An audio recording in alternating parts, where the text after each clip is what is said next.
ಕಾಂಗ್ರೆಸ್ ನೇತೃತ್ವದ ರಾಜ್ಯ ಸರ್ಕಾರ 2.5 ವರ್ಷ ಪೂರ್ಣಗೊಳಿಸಿದ ಕ್ಷಣದಿಂದ ಜೋಡೆತ್ತುಗಳಂತಿದ್ದ ಡಿಕೆ ಶಿವಕುಮಾರ್ ಹಾಗೂ ಸಿಎಂ ಸಿದ್ದರಾಮಯ್ಯ ಮಧ್ಯೆ ಗದ್ದುಗೆ ಗುದ್ದಾಟ ಆರಂಭವಾಗಿದೆ.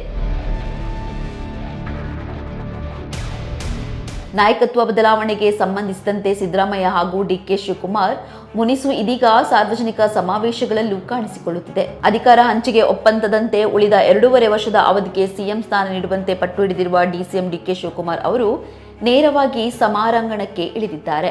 ಕಳೆದೊಂದು ವಾರದಿಂದ ಏಟು ಇದಿರೇಟುಗಳ ಮೂಲಕ ನಾಯಕತ್ವದ ಬದಲಾವಣೆ ವಿಚಾರ ಹೈಕಮಾಂಡ್ ಮಟ್ಟದಲ್ಲೂ ಕೋಲಾಹಲ ಸೃಷ್ಟಿಸುತ್ತಿದೆ.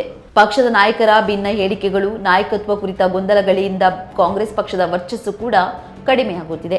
ಬೆಂಗಳೂರಿನ ಅರಮನೆ ಮೈದಾನದಲ್ಲಿ ಶುಕ್ರವಾರ ನಡೆದ ಸಮಗ್ರ ಶಿಶು ಅಭಿವೃದ್ಧಿ ಯೋಜನೆಯ ಸುವರ್ಣ ಮಹೋತ್ಸವ ಕಾರ್ಯಕ್ರಮದಲ್ಲಿ ಸಿಎಂ ಸಿದ್ದರಾಮಯ್ಯ ಹಾಗೂ ಡಿಸಿಎಂ ಡಿಕೆ ಶಿವಕುಮಾರ್ ಅಪರಿಚಿತರಂತೆ ವರ್ತಿಸಿರುವುದು ನಾನಾ ರೀತಿಯ ವ್ಯಾಖ್ಯಾನಗಳಿಗೆ ಆಸ್ಪದ ನೀಡಿದೆ.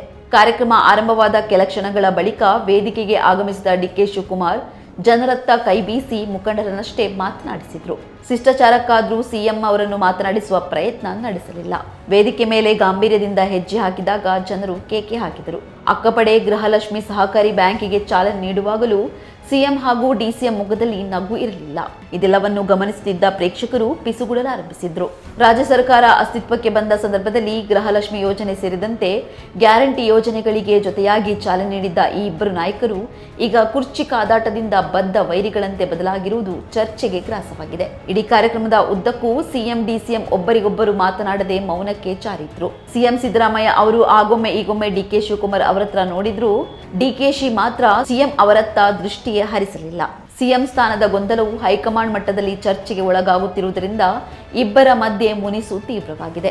ಕಾರ್ಯಕ್ರಮ ಮುಗಿದ ಬಳಿಕವೂ ಸಿಎಂ ಹಾಗೂ ಡಿಸಿಎಂ ಅವರವರ ಪಾಡಿಗೆ ಹೊರಟರು. ಇನ್ನು ನವೆಂಬರ್ 5ರಂದು ಬೆಳ್ಳಾರಿಯಲ್ಲಿ ನಡೆದ ಕಾಂಗ್ರೆಸ್ ಸಮಾವೇಶದಲ್ಲೂ ಈ ಇಬ್ಬರು ನಾಯಕರು ಅಂತರ ಕಾಯ್ದುಕೊಂಡಿದ್ರು. ಪ್ರತ್ಯೇಕವಾಗಿ ಹೆಲಿಕಾಪ್ಟರ್ ಅಲ್ಲಿ ಆಗಮಿಸಿದ್ರು. ಕಾರ್ಯಕ್ರಮದಲ್ಲಿ ಪರಸ್ಪರ ಮಾತನಾಡದೆ ಮೊದಲ ಬಾರಿಗೆ ಮುನಿಸು ಪ್ರದರ್ಶಿಸಿದ್ರು. ಕಳೆದ ಮಂಗಳವಾರ ನಡೆದ ಸಂವಿಧಾನ ದಿನದ ಕಾರ್ಯಕ್ರಮದಲ್ಲೂ ಒಟ್ಟಿಗೆ ಕಾರ್ಯಕ್ರಮದಲ್ಲಿ ಕಾಣಿಸಿಕೊಂಡಿರಲಿಲ್ಲ. ಅಂಬೇಡ್ಕರ್ ಭವನದಲ್ಲಿ ಸರ್ಕಾರಿ ಕಾರ್ಯಕ್ರಮವಿದ್ದರೂ ಸಿದ್ದರಾಮಯ್ಯ ಮಾತ್ರ ಭಾಗವಹಿಸಿದ್ರು. ಡಿಕೆ ಶಿವಕುಮಾರ್ ಕಾರ್ಯಕ್ರಮಕ್ಕೆ ಬಂದಿರಲಿಲ್ಲ. ಅದೇ ರೀತಿ ಡಿಕೆ ಶಿವಕುಮಾರ್ ಅವರು ಕಾಂಗ್ರೆಸ್ ಕಚೇರಿಯಲ್ಲಿ ಸಂವಿಧಾನದ ದಿನ ಆಚರಿಸಿದ್ರು. ಅಲ್ಲಿಗೆ ಸಿಎಂ ಬಂದಿರಲಿಲ್ಲ.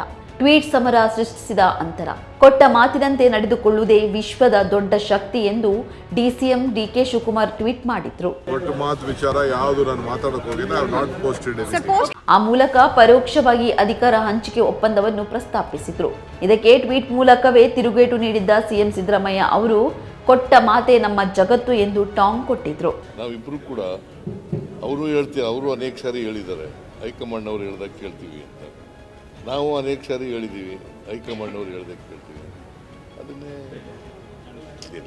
ಕರೆದ್ರೆ ಹೋಗ್ತೀವಿ.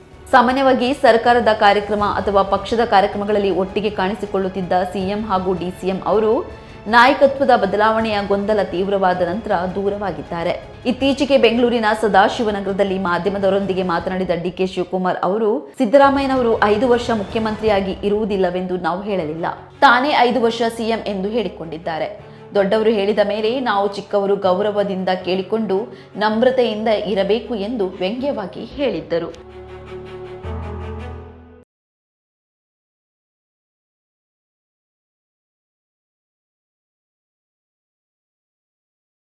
ಹೆಚ್ಚಿನ ಸುದ್ದಿ ಅಪ್ಡೇಟ್ಗೆ ಈಗಲೇ the federal Karnataka YouTube page ಅನ್ನು ಸಬ್ಸ್ಕ್ರೈಬ್ ಮಾಡಿ.